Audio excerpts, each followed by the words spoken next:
Now you're going to hear people say that a treaty, he said there is no Treaty of Niagara because there's no document.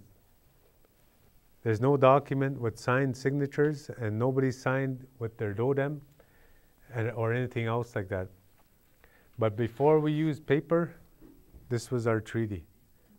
And getting together, visiting each other, feeding each other, feasting with one another, this was the treaty. And every year, 1764 to 1854, the British came to deliver presents at Michilimackinac, and then after the American Revolution, they delivered the presents to St. Joseph's Island.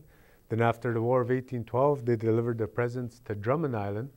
And then after 1836, they delivered the presents at Manitoulin Island. And each time they moved where the place of delivering the presents, they said, you moved your council fire. You moved your council fire. The king established a council fire. And then likewise at Detroit, and then after Detroit became American territory, they moved their council fire to Amherstburg, which is just south of Detroit. Likewise here, on the eastern side, they had a council fire at Niagara, and that's Fort Niagara. And then it was on the what was now called the American side. Then they moved that to the Canadian side, to Fort Mississauga, and that's where they delivered these presents. And the same thing over at Montreal and Fort Pitt. So that's what these council fires also represent. And then what they had said at that time, Sir William Johnson had also said, instead of just, you'll see this belt on the internet, and you'll see that some people now, when they made this belt, they don't have this center part, and that it looks like chain links.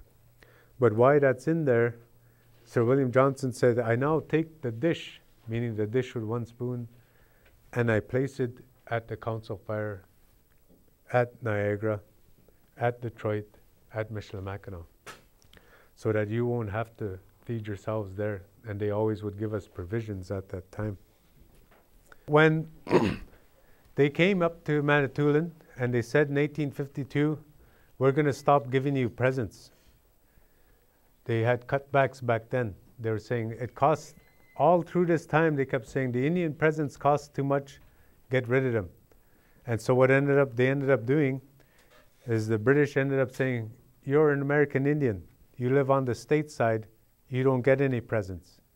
And then the chief said, no, you were the one who asked me to fight alongside you against the Chimokmanen, against the Americans. That's what they told him. He says, you're the one who did, now you're supposed to pay me for that. So they tried to cut the American Anishnaabe that came across to Drummond Island to get their presents, even though they fought with them during the War of 1812.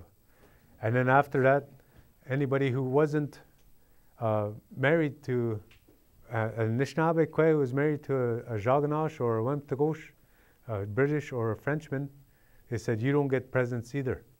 So that's when they started cutting these presents. And then in 1852, they announced at Manitowoc that they're going to stop giving these presents.